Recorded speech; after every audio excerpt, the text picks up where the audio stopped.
anthropologists have all spoken of the new reality that we inhabit today in the 21st century as a result of these changes. Relationships are arguably more shallow or more profound, more durable or more transitory, more fragile or more grounded.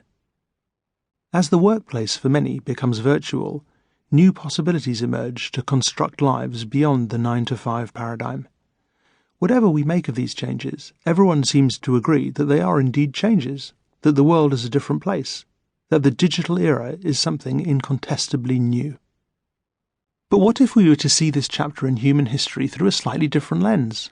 What if, rather than focusing on the new promises or discontents of contemporary civilization, we see today's changes as first and foremost changes in what human beings do with their hands?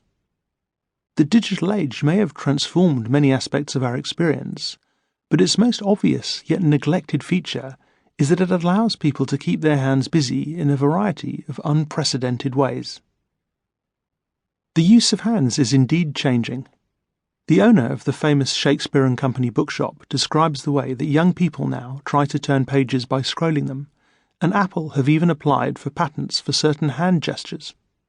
Patent application 7844915, filed in 2007, covered document scrolling and the pinch-to-zoom gesture, while the 2008 application 7479949 covered a range of multi-touch gestures. Both were ruled invalid, not because gestures can't be patented, but because they were already covered by prior patents. At the same time, physicians observe massive increases in computer and phone-related hand problems, as the fingers and wrist are being used for new movements that nothing has prepared them for. Changes to both the hard and soft tissues of the hand itself are predicted as a consequence of this new regime. We will ultimately have different hands, in the same way that the structure of the mouth has been altered, it is argued, by the introduction of cutlery, which changed the topography of the bite.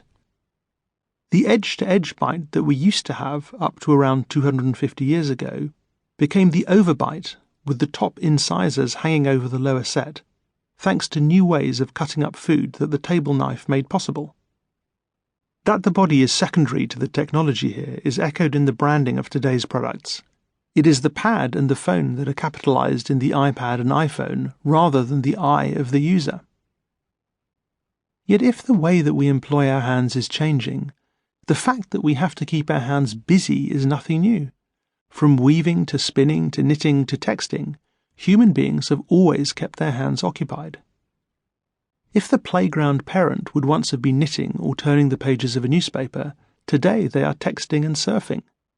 At home, computer games occupy the hands and fingers, and Minecraft, the world's most successful game, includes a curious on-screen hand that accompanies the player wherever they go.